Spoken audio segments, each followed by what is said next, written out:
Well, what a week. There has been one result out of it. Kevin Rudd probably has been finally laid to rest.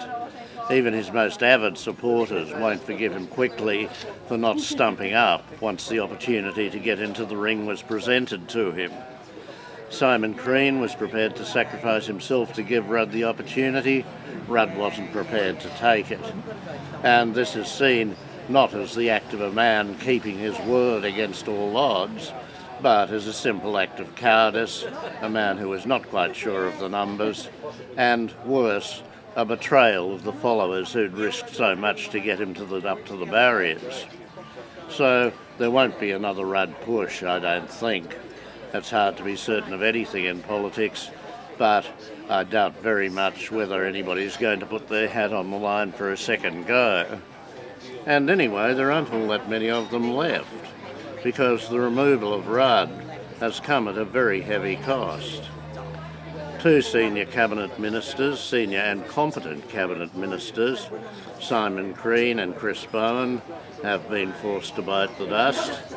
Other less prominent helpers, Joel Fitzgibbon and Richard Miles among them, talented in a bunch which needs all the talent it can get, have also had to step out of the front line. And the question now is, of course, what do we do? From the outside, Gillard's position looks absolutely hopeless. She still believes she can make a new beginning, she can pick up the pieces, she can stitch together something which will appeal to the voters if they can be made to listen to her again. And everything's now centres around the budget, whether it can be made economically coherent and also politically attractive, a very difficult combination in the present time. And of course Abbott is sitting back sunning himself. The tragedy is that it needn't have been that way. Yesterday should have been Gillard's triumph and Abbott's humiliation.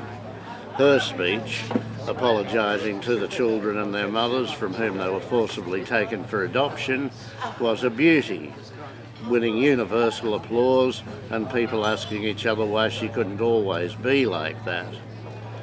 Abbott's was a schmozzle. He used all the wrong terminology. He spoke of birth mothers instead of just mothers. He talked about the children being relinquished when they weren't. They were forcibly taken. He was heckled. And this should have been the headlines in the Friday papers, what the people saw when they picked them up. It wasn't, of course. It was yet another farcical leadership challenge. So if Rudd has finally been laid to rest, it could be way too late to make the difference Gillard needs. While there's life, there's hope, and while there's Rudd, there isn't any more. Rudd was the party's last hope for many. Now they're stuck with Gillard, they'll have to make her work. Good luck, chaps. I'm Mungo McCallum.